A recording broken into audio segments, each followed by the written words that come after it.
Hey, great herbal day and Ovario.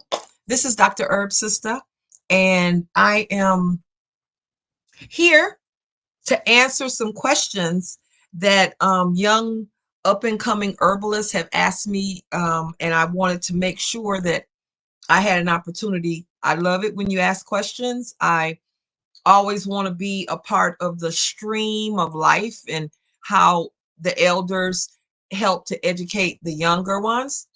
And um, and so, Dr. Akua down there in Houston, she has a herbalist class, and they were graduating, and they wanted me to answer some questions on everything like how I started and that type of thing. So the first question is, what type of herbology do you practice and why? Okay, good question. You know what? It was a big deal for me to decide exactly how I was going to practice herbology. Why? Because there was no examples for me to use that walked in the same way that I did. Most of the examples that I felt were connected to my spirit and connected to the type of person I was and what type of things that I wanted to do were what I call the wisdom of our herbal elders. Because how I even got interested in herbalism is that my daddy used to always talk about Big Mama used to give us this, and Big Mama and Auntie, and all of these people down in Utica, Mississippi. So what ended up, oh, that's a little better. Okay. So what ended up happening is that I used to hear all the family stories about how they used herbs, how they used, family remedies and all of this kind of thing. Because, when my daddy was growing up, they black people, especially in Mississippi, weren't going to the doctor. They were going to the midwife and to the herbal person. And it turned out that my great great aunt, Aunt Henrietta, she was the town herbalist of Utica, Mississippi back in the 30s. Something that I didn't know until one day I was talking to my dad about um, how because I sleep with a book under my pillow. Because, at 2 o'clock, 3 o'clock in the morning, you may get different little things that come to you in your sleep. And instead of trying to remember it, you need to just pull that book down and just write it down without turning on the light or anything. Just write it. Because once you turn on the light and everything, you destroy that connection to the other world, to the spiritual world that you have at that time. So when you have ideas and things in the middle of the night, that's how I work with it.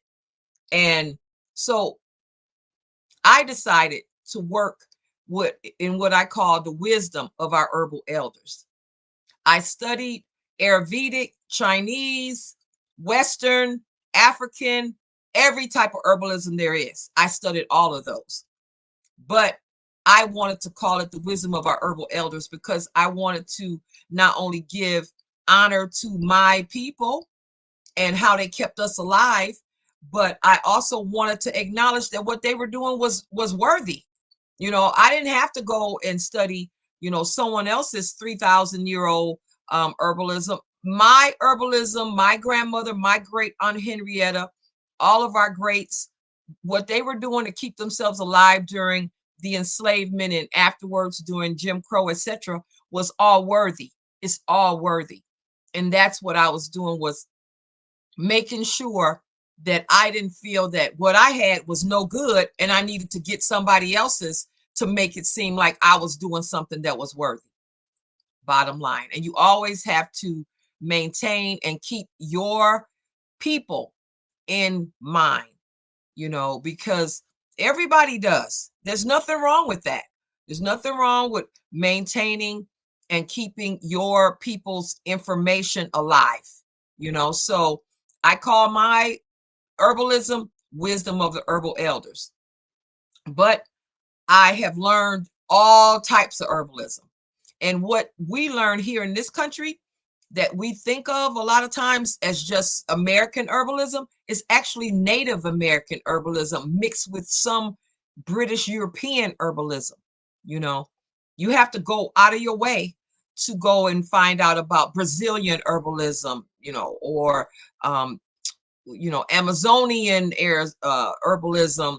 You got to go out of your way to do that because that's not something that you're gonna find just anywhere.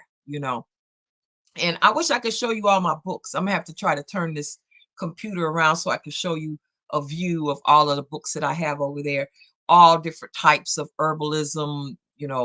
And the thing is too is that you are studying herbalism, but you have to also understand current events, what's going on in the world, um, you know, um, what type of things that people are working on all the time. It's not just herbs, and you don't have any other, you can't have blinders on. You got to know what's going on in all realms, because a lot of times you get ideas like that too. You get inspired like that. So I do keep up with, I spend like an hour or two every morning from like 4 or 5:30 in the morning reading newspapers from all over the world, reading their health sections there. I read um, medical papers, just anything dealing with people's bodies, I read it, because that's how adept, that's how in depth you have to be as far as what's going on. Somebody asks you something, it's good to be able to say, you know what, not really sure. I'll look into it and get back to you. Don't lie to people. That's the biggest thing. Do not lie to people, because I'm gonna tell you right now, they are being lied to plenty, particularly African American women. They're being lied to every time they go to the doctor, mainly, a lot of times. I can't tell you how many women thought that they were, going in to just get a pap smear or whatever. And before they came out of there, they had been bamboozled. They had been told they probably got cancer and that they need to hurry up and do this, that, the other, schedule surgery for next week. And, they could die anytime. And, we're not that. We're not that, and you always have to pay attention to that. You can't just sell people something just because you need $50. Don't do that. That is not honorable. You will slow up your energetic flow of how you learn, and how I'm saying that we don't do that, you know. Um, and you want to feel good about what you're doing. You do. I know when I first started, I was very much into making sure that, my prices were super, super inexpensive so that people can afford them, because at that time there was no Obamacare. So um, one of the things that you want to do is to have a mission statement. You want to have a mission statement. And my mission statement is that I help women and families to be healthy, and for women to save their wombs. That's my mission statement. That's what I do. You know, you have to have a mission statement. That way, you always are able to pull yourself back if you get too caught up in doing a lot of things that you may not feel totally happy or comfortable with, or that make you tired. If something, if you are dreading answering your phone or doing certain things for certain people, you're not really working in the way that you need to be working, you know. And so write down that mission statement, and memorize it so that you can easily access it in your mind when you start feeling overwhelmed, you know. And my mission statement is to save sisters' wombs, save women's wombs. Now, the question was, what type of herbalism do I do I practice, and why? I want to tell you that in discussing this whole thing that I just said, I had to make a determination early on, because as an African American woman in Atlanta, in the South, you have to decide who your people are. Who are you working with? Who are the types of people that will come to you? You know, And I recognize I want to go to my sister, auntie, mama, that's who I want to go to. And so do many of us. So I recognized early on that I want to work with African American women, Asian women, Latino women, brown women, women who have not been um, served by the general herbalism. Now, Latino women, they have the curanderas, and you guys, the audience that I was setting this up for, you guys are down there in Houston. You need to talk to those Latina sisters, those curanderas. You need to talk to them because they have a different way of working. And you want to talk to a lot of different sisters, women, and see how they work, because it will enhance how you work. It will enhance your viewpoint on the world and how you need to be operating. And it would also give you an appreciation for the stories that you need to collect from your aunties and your grandmamas and everybody's grandmama. If you meet somebody that says they got a mama or a grandmama or auntie or somebody that's 90 something years old, get an appointment with her and talk to her about the healing during her time and what was going on in her life and how they operated as far as health. And if they got sick, you want to know. You know why? Because you don't know when that's coming up again. And in fact, a lot of the things that I've learned from elder women, I've had to use. I remember my daddy used to tell me how back in Mississippi, they used, salt pork on, if somebody stepped on a nail, they used salt pork to pull that toxins out. So they would put that on the bottom of their foot where the nail had gone in. And it would draw out the poisons, draw out the nail. It would just, do incredible things. We need to know these kind of things because you never know when you need that kind of information. I've been places where, and you need to also know how herbs look in the wild, not just how it looks in a jar or in a capsule or in a bag. You need to know what it looks like when it grows. So the herbal classes that I do, I try to start them now to go through spring so we can plant our seeds. You need to know what the seeds look like. You need to know everything about it, and you need to save seeds. So when you have flowers out there or plants that you like, or when you see plants in various areas that you go and you see them, you ask the plant and you ask whoever's property it is, if they're available. If it's a wildland or something, you ask the plant, can I have a few seeds? Can I have a flower? You are really vibing and interacting with nature, because us people who heal with nature and heal with the earth, we have to be connected to the earth.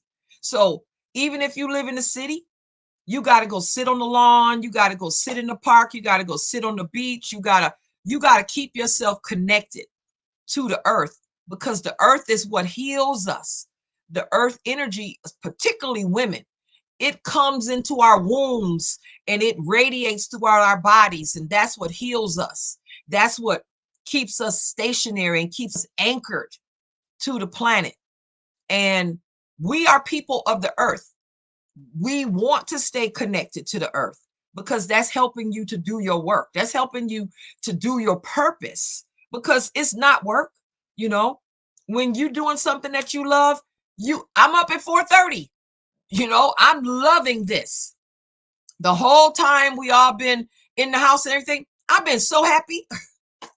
Horrible to say because of why we had to be in the house. But that's one of those things where you grow where you're planted.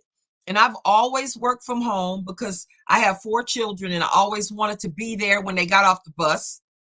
There was a long period of time when I didn't do that. And I was, I can go into that, and I'll probably do that on another video because I got a lot of stuff I could talk about, but I want to answer your questions. Um,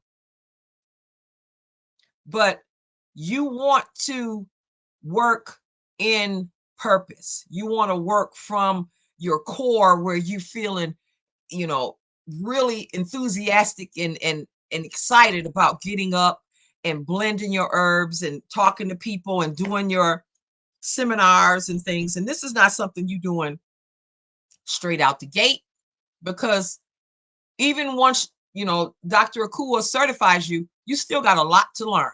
You got a lot to learn. I'm still learning, and I've been doing this for 30 years. So um, never think that you know everything there is to know. No, no.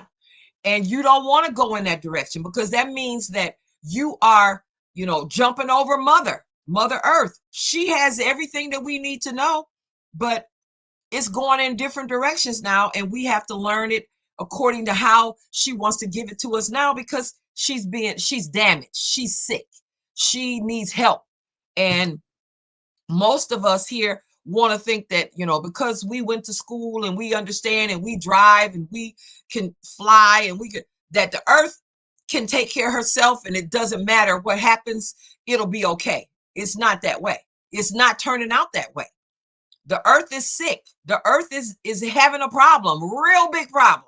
And that's why all of us are having problems, because we connected to where we live, you know?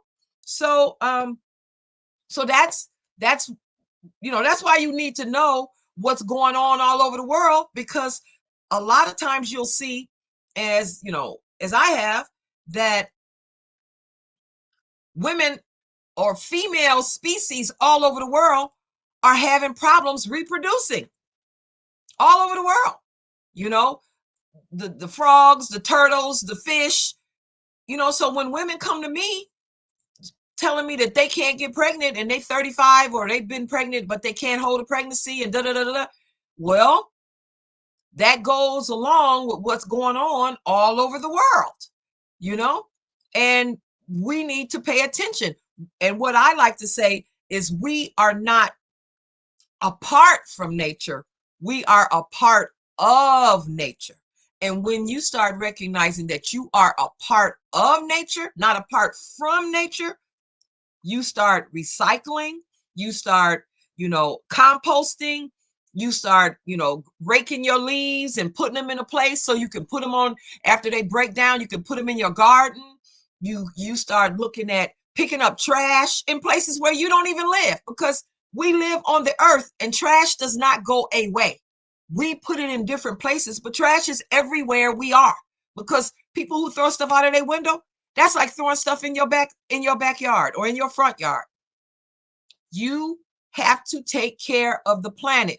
We are, planet carers. That's what we are. We are universal beings that are taking care of the beings that are here, and the planet, which is a being. It's alive and it's having problems because we won't allow it to do what it's supposed to do. We poisoning it. And therefore we poisoning ourselves. That's really what's going on. Okay, so all of that saying, what type of herbology do you practice and why? We have to practice earth herbology.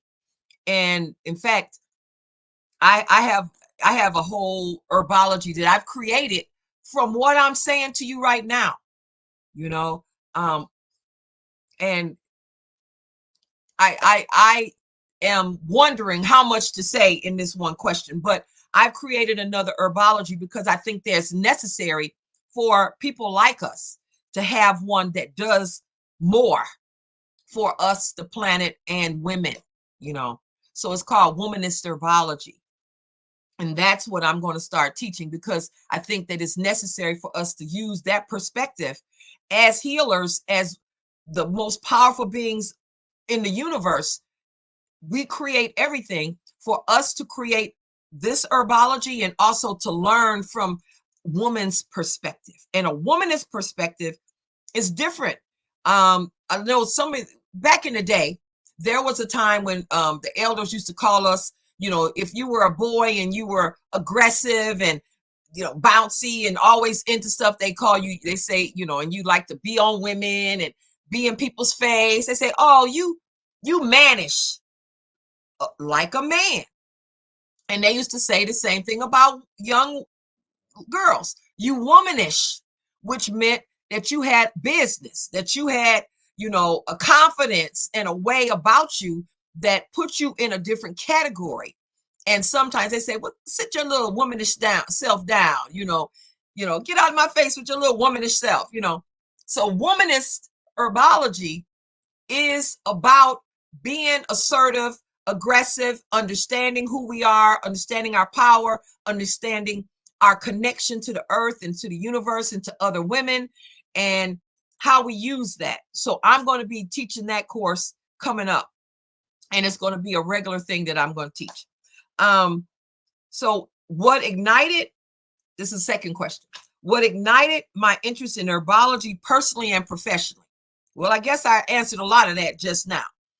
Family stories will ignite your passion for a lot of different things, especially if you're paying attention and if they do it regularly. My daddy used to love to talk about, he had these little teeth, just like I have this little womb woman on. He had these little teeth that he would wear, and he would say they was alligator teeth, and that he had got them in Africa from one of his big uncles. And, he used to always talk about that. So I know that really sent a certain energy in our family, because I grew up in the 60s, and to have, I guess that was a thing too during that time. So thinking about Africa and talking about Africa and being proud of being African, that was always how I grew up. Although a lot of people during that time were people who wanted to just consider themselves Black. Black is not a race, African is, and that's where we came from. We came from Africa. I remember I was a student at UC Berkeley, and at that time, Jesse Jackson one time was running for president. He came to UC Berkeley, and he came to a group that I was involved with, and he was calling us Black, Black, Black, Black. I said, you know what? Excuse me. We're African. We all came from Africa. He wouldn't acknowledge that. He's talking about, this is what I call us. I said, well, you know what? This is, everybody can self-identify. And I know that this African skin, this nose, all of this came from a place. And it came from Africa, because, Korean Americans don't become whatever color they are. Japanese Americans, everybody is connected to a land mass. Everybody. Because we all are citizens of the earth, but we come from land masses. And I had this whole talk with Jesse Jackson back in the day about that. And then later on, he changed and started calling us African Americans. But that's what I'm saying. Truth to power. Your opinion is as good as anybody's opinion. And you don't give it up because they tell you what they like or what they saying. You have your philosophy, you're reading, you're studying, you're understanding your place in the world. Your opinion is good, as long as you can back it up. So, what are some of your greatest accomplishments as an herbalist? Okay, that's a good question. I would say I am not finished with my great accomplishments. So till now, probably my womb tonic, I send it all over the world. It's helped so many women become mothers and clean out their womb and just pay attention to their wombs. So the formulas, I've created thousands now of formulas. I used to say I created like 500, 600, but I create formulas for individuals based on what's going on with them. And not just based on their symptoms. And, and that's what I would also recommend to you. You don't just let people tell you, oh, I got this, that going on. And what can you give me for this, that. You know what? Whenever somebody tell me that, I say, okay, sis, guess what? That's not how we do it. We're not working with pharmaceutical medicine, where we're just trying to hit and knock down the symptoms. We're looking at core. Where is that coming from? We're looking at how that's happening to you, and so I created a whole intake. And a lot of people, particularly medical personnel that I work with, tell me that they love that, the way that the questions that I have, because they've never had to answer these types of questions to figure out what's going on with them. But guess what? When you're working with people, Everything in their life is part of what's going on with them. So it's their physical, their mental, so if they're upset about their job, or if their kids are getting on their nerves, or if they have a bad partnership, relationship, husband, marriage, fiance, whatever, that's part of what's going on with them. That's part of why they sick. So you don't do just, here's the herbs, take this. That's not how you work. You need to know all that stuff, because when you're working with herbalism, I would say you're working with lifestyle, because you're not going to just take these herbs until they finish and then you're done, you're cured. That's not how it works. You want to create things in folks' lives that keep them going, because we're working with prevention. When you're working with herbalism, you're working with prevention. So we're not just taking something for a month and then, okay, the symptoms are gone, and then you go back to eating hot wings. No. First of all, you got to let them know those hot wings have a ton of hormones in them. And those hormones are affecting your womb, because everything that comes in your body comes in, and it goes in through your bloodstream, and it goes into your blood, which is in your womb. You don't want to be using all these excess hormones from the drive-through, So hot wings, that's not a treat. That used to be something people used to throw away.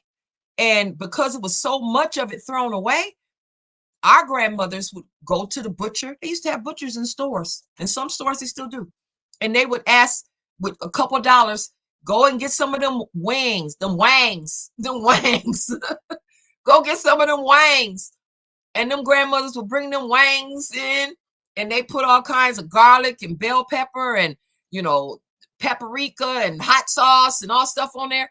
And people would eat that, the family, and they would be thinking, oh, this is good eating. And it's a lot, because they gave you a whole bag because they was going to throw it away. So everybody caught on to the fact that these wangs was, like throwaway, but now they're not.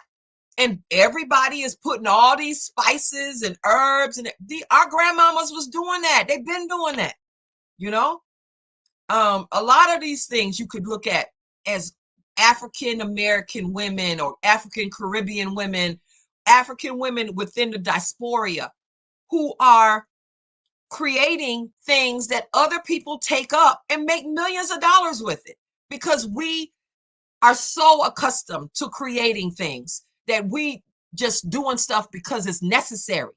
And then we just toss it to the side and move on. But you got to look at the things that you create, and the things that your auntie and your mama and people create, because those are ideas that people will buy, and you just got to present it to them. So in talking about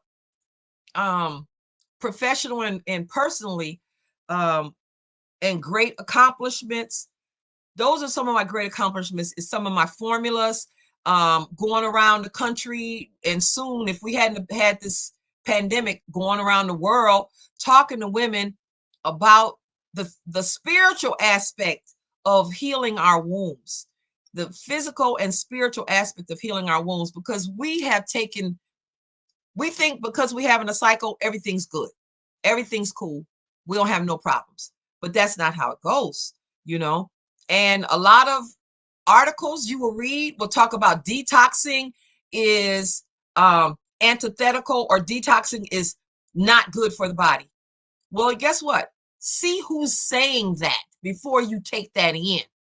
And if it's an MD, like in Atlanta, in the South, they said, bless their heart, bless their little heart, because they don't know about what we're doing. They don't know.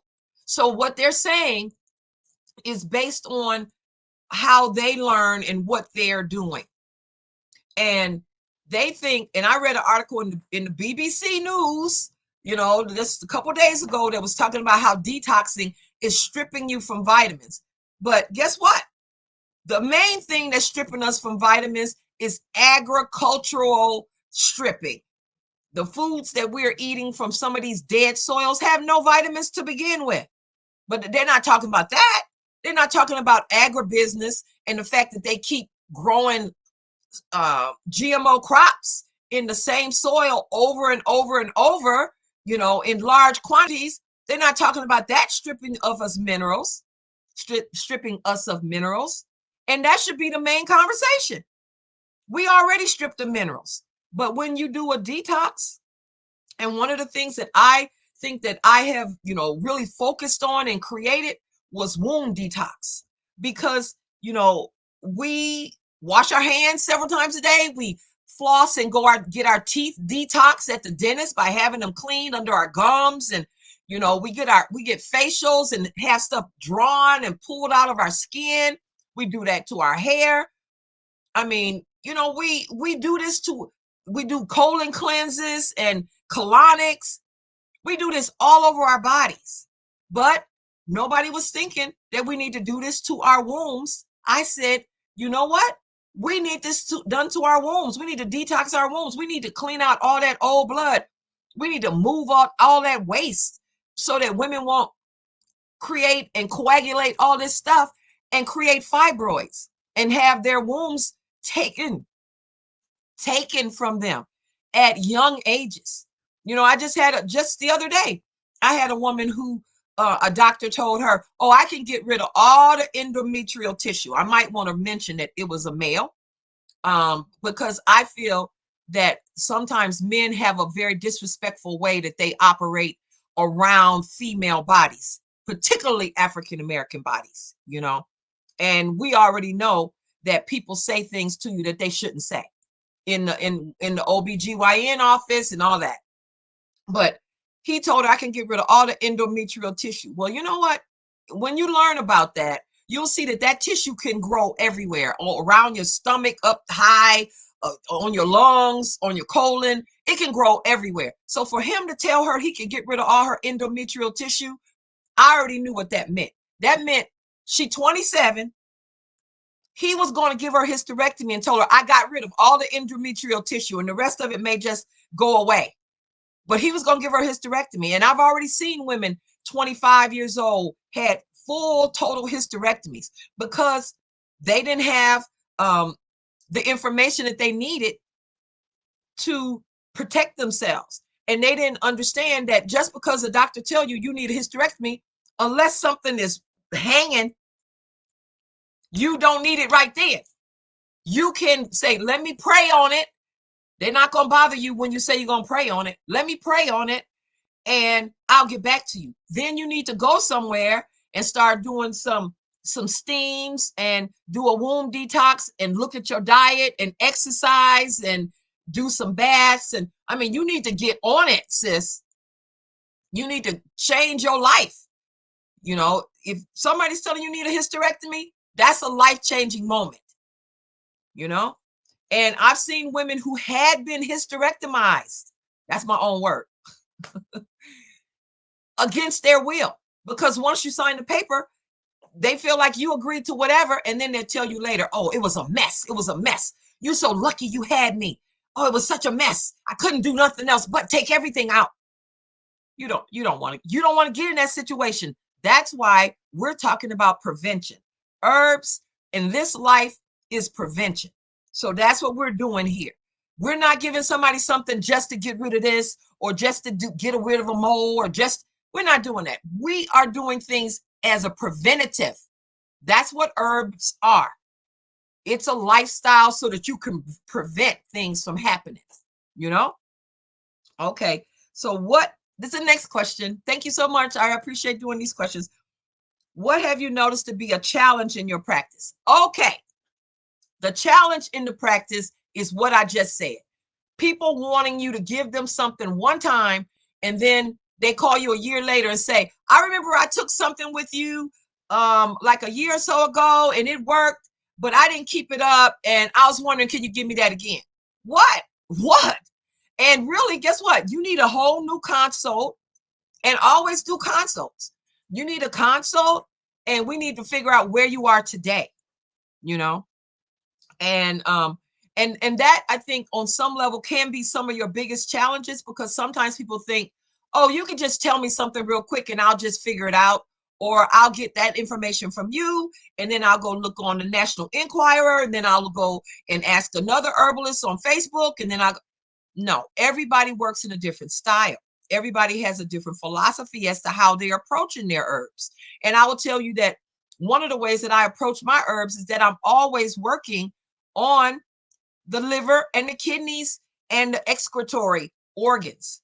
We're eliminating from 7 different places in our bodies, the eye, the nose, the throat, the kidneys, liver, colon, and spleen.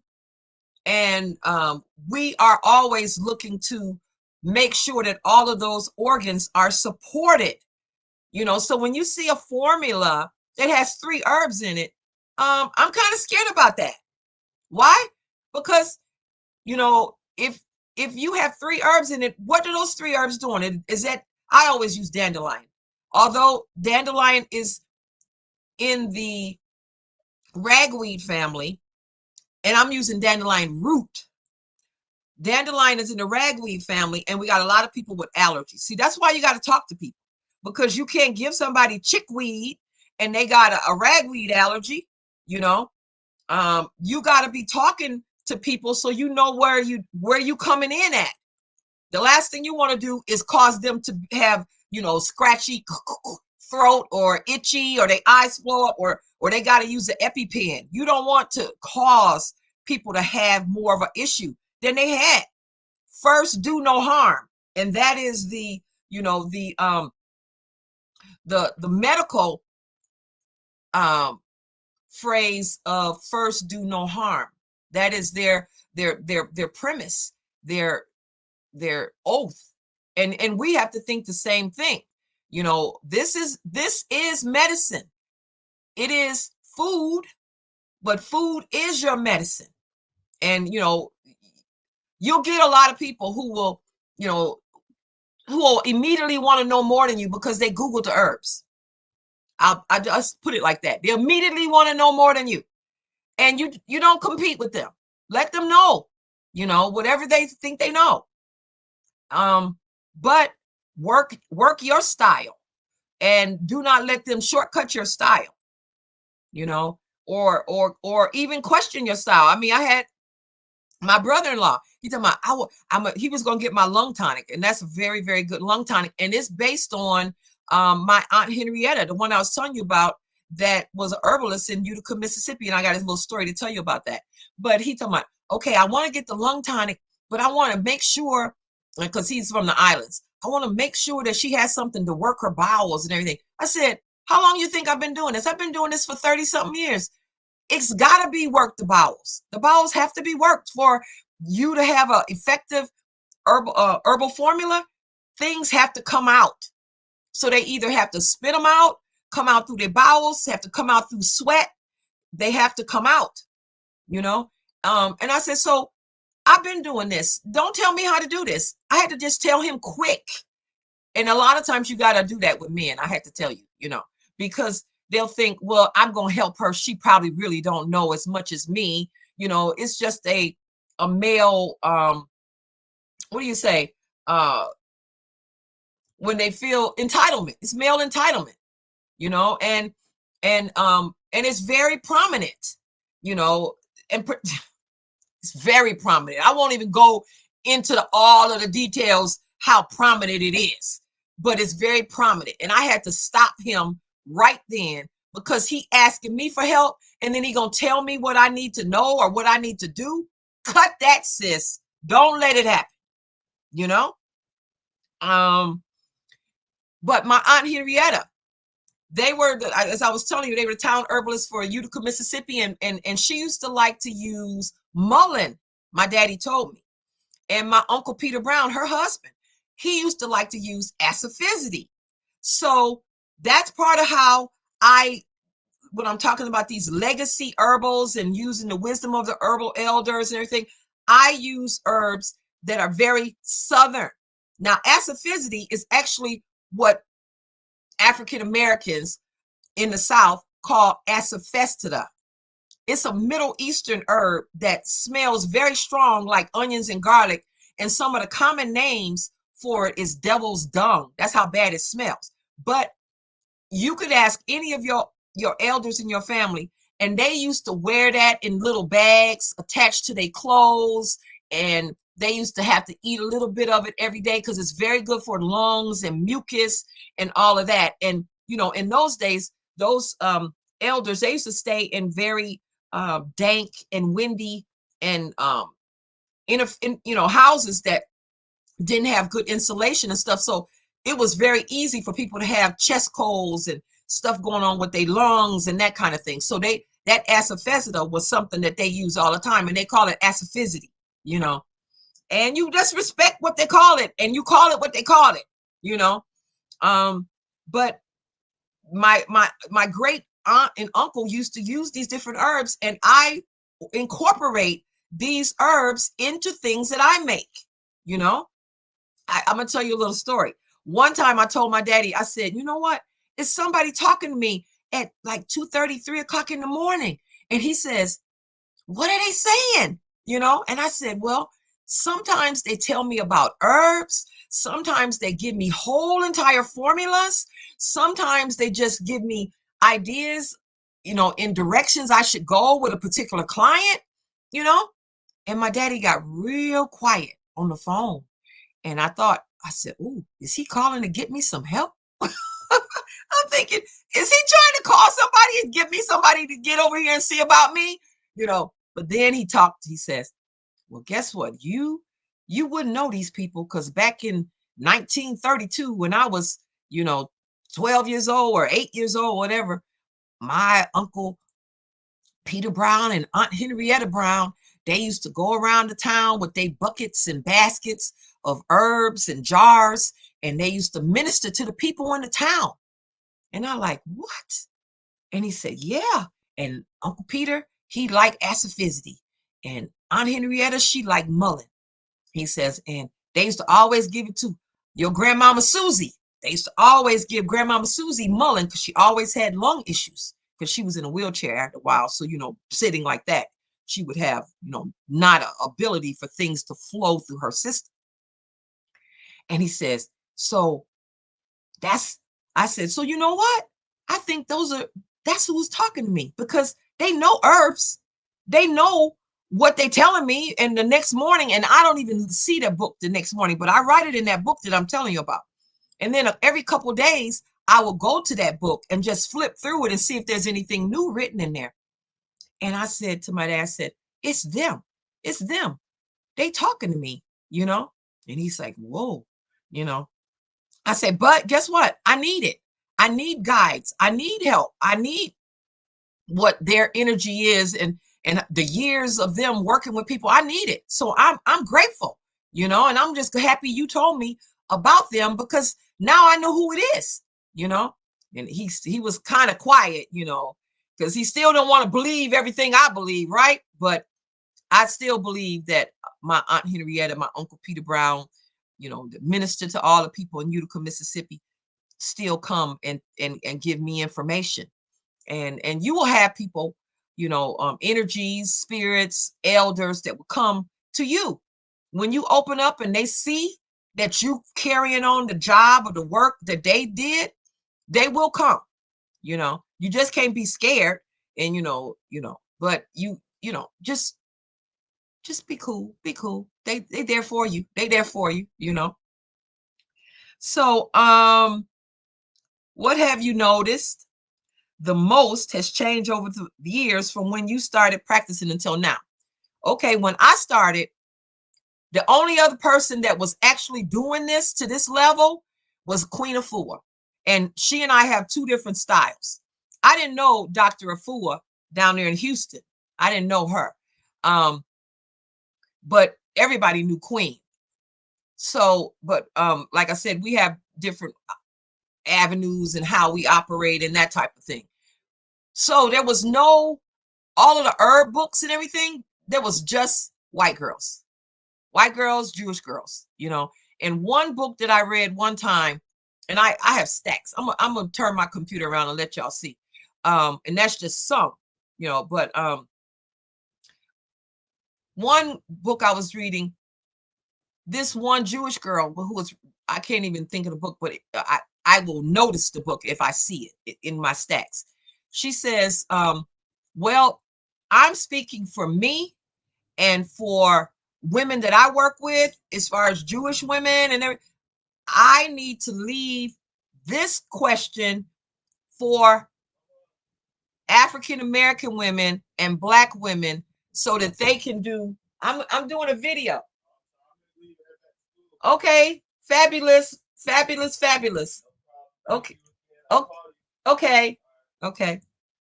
Um, and she says I will have to leave that question for African American and Black women. I said, you know what? Respect, much respect, because that's not often done.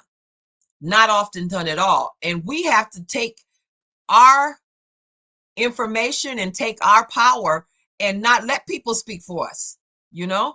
And so right then I recognized that's true. And I have to use my family stories that I heard my whole life. And, the things about my Aunt Henrietta, my Uncle Peter Brown, and, you know, the things that's going on in our house, in our family. And I have to incorporate that into what I am doing because I can't divorce that from who I am. It has created me. Just like what has gone on in your life has created you. And you need to use that because that's your expertise. That's your professionalism. So use it. And in that same vein, I had to decide because I'm in Georgia and at the time it wasn't as blatant um because people were trying to be balanced and everything, but we know, the racism is there. The only time that, white women or white people come to me is if they're dying. Seriously. If they think they're dying and they've gone to a lot of doctors and they've gone to a lot of herbalists and other people, then they come to me because they know, oh, maybe she can help me and I don't want to die. You know what? That's how it's always been. Don't you know that a lot of the procedures that the American Medical Association and doctors that used to go up and present papers during the enslavement, they were getting it from African women, African American enslaved women, and how they would go over there and say, how you work with this, how you treat this, how you do this, and whatever she showed them is they would learn it and they would go back and do a paper on it and go up and do a whole talk with the whole conference and telling them, well, I got this from, this one or that one or whatever, but they never gave credit. They gave the credit to the doctor, not to the midwife, not to the African American, nana or midwife. They didn't give them that information. They didn't give them that credit. And in fact, well, I won't go there. I will go there later, but I won't go there right now because I will have a whole conversation which is going to be in my womanist herbology on that type of thing and how we have not been respected with our information or any of our process. And that has to change, you know. Um, the next question. Do you have a herb you favor to use? What is it and why? I said dandelion because you always have to move, you always have to stimulate the liver and then you always have to move the bowels. Everything that you do, not saying that you got to give people diarrhea, but whatever goes on, a lot of times women have been using these serapeptase herbs. I used to use them, but see, I'm always learning and always getting more information. The serapeptase herbs were really seemingly very good. I thought I heard something. Right outside my window, I have a big garden and I have goat and some chickens and a little coop over there. And in the summer, it's really gorgeous. So that's where I am. The serapeptase herbs, everybody was using them. I was using them, but I was using them in conjunction with the womb detox tonic. But then women decided, oh, I'm just going to use these serapeptase because I heard that they were good for helping to break down fibrous tissue. Oh, guess what? There was no way for those things to get out. And so many women started having problems with their kidneys. they're back because it was breaking down stuff, but there was no way for it to exit. You always have to think about your formulas and your herbs as to what is it doing and how is it exiting the body. That's how you always got to think, So I use dandelion because our livers are congested. And then I use things that help with mucus sometimes. And it just depends on the formula, but you always got to have something that moves things out of your system. Always. So cascara, senna, um, like I said, chickweed is ragweed, but chickweed is really good for arteries and moving stuff out. That's why you have to know what people are sensitive to. What else? I use a lot of various things, but one of my go-tos is dandelion. I love dandelion. I love raspberry. I love alfalfa. Alfalfa, the roots of alfalfa go 80, 70, and 80 feet down into the soil. So it pulls up all the minerals. That's what you need when you're giving herbs. You got to make sure that you are making sure that you restore what's going on in their system, because most people don't have the proper minerals and vitamins anyway. That's why they're having a problem, but I always have some restorative herb like alfalfa and raspberry, things like that. And then she says, is there a specific method of application that you prefer and why? Okay, I do prefer tonics because most of us do not have good digestion. We don't take digestive herbs. We have decimated our good gut flora. We don't have any good bacteria in our stomachs, in our colon, or any of that.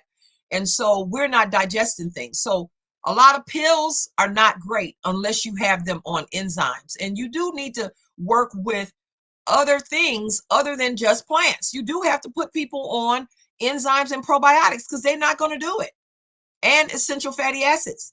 But we all grew up with essential fatty acids being known as cod liver oil, and it's very, very good for us. And that's another wisdom of our herbal elders, that all of us grew up taking cod liver oil is good for it's essential fatty acids. So it's essential to everything. It helps your brain, your lungs, your arteries, your joints, your skin, your teeth, your hair, your heart, your bowels, your bowel movements. It helps everything. So people have to take oil every day, but they can't take flax oil because everything is 369, right? 369, 12. And most of our diets are heavy in the sixes. That's what we call our SAD diet, our standard American diet. And so we have to add in the threes and the nines. If you're taking flax oil, you're taking more sixes. So you're overdoing the sixes. And what you're going to have? You're going to have your wrist just, it's just going to go weak on you.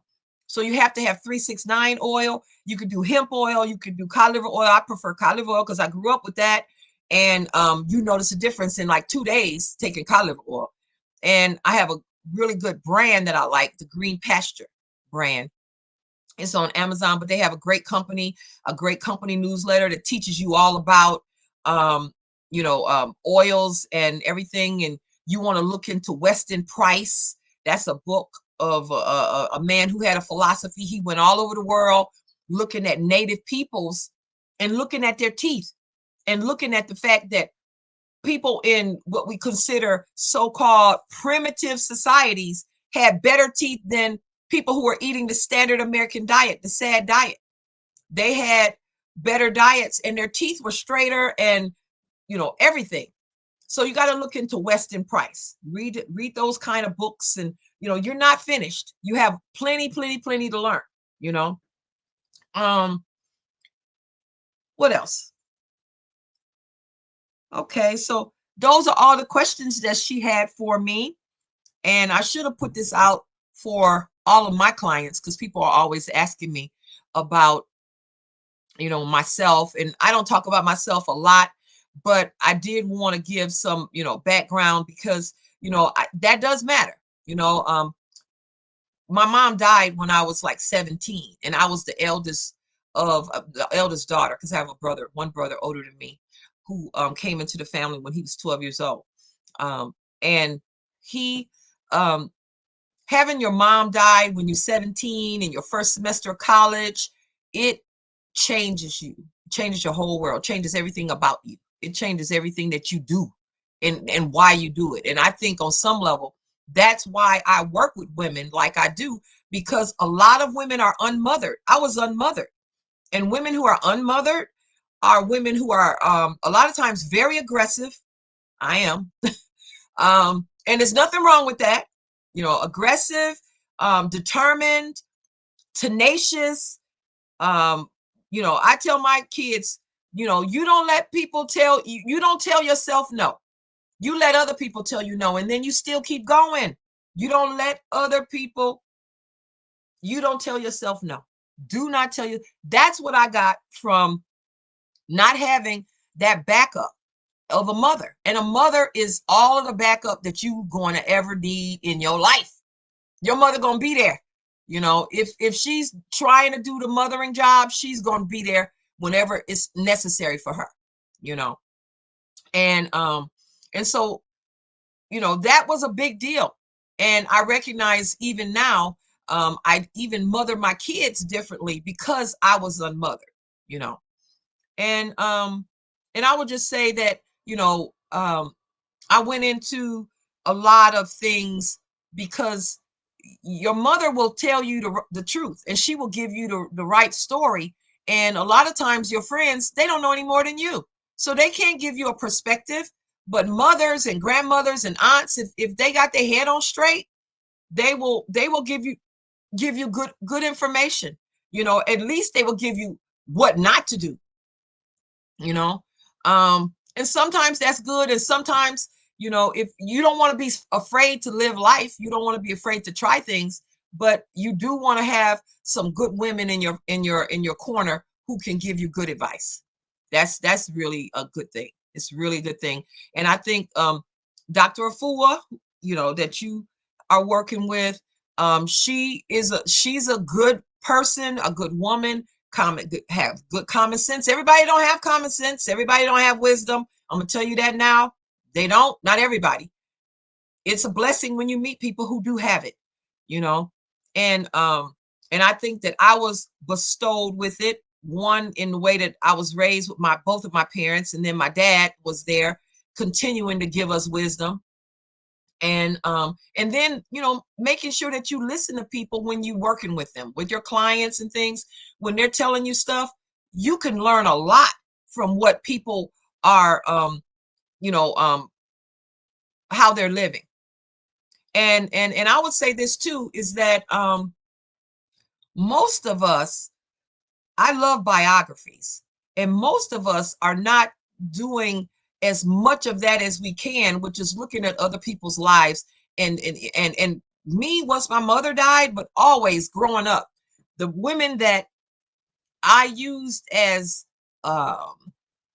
inspiration were like Sojourner Truth and Harriet Tubman, and Madam C.J. Walker was like one of my big ones, you know, one of the first self-made African American millionaires. That was one of my big um, inspirations growing up, historical inspirations. I use women, you know, Mary McLeod Bethune, and you know, just Ida B. Wells. These are the women.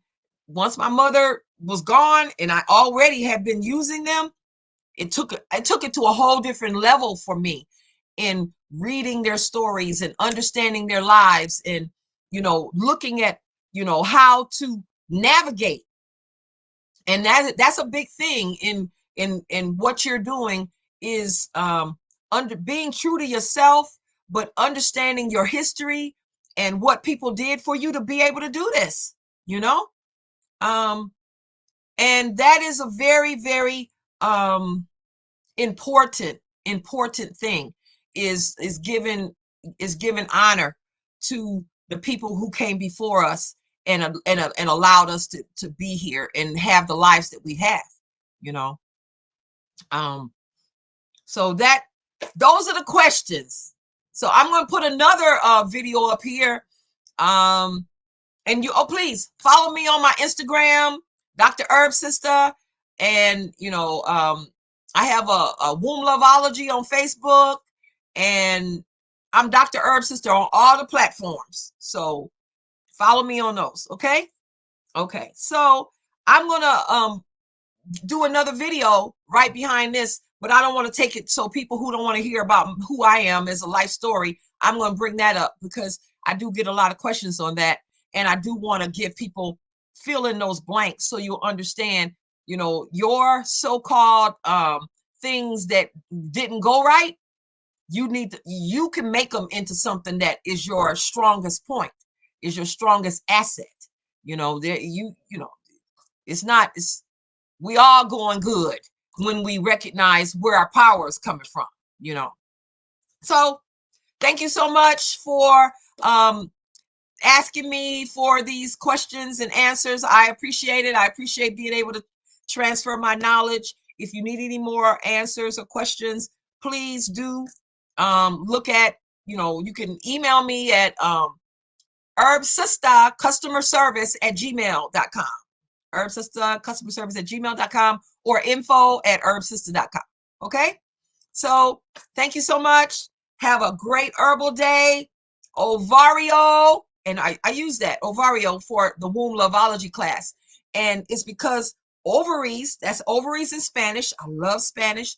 Ovaries are the most powerful things we got going here, right? All of the power of our bodies are coming from the womb, coming from the ovaries. And the ovaries are are creating. They're creating, and we are creators, And so I say Ovario because it means how you doing, congratulations, bye, hi, let's do this. It means all of that great stuff, So I like to say in all my classes, everybody, we love to say it. We scream it, Ovario, So I want to say Ovario to you. Thank you so much. Talk to you later. Have a great herbal day. Dr. HerbSistah.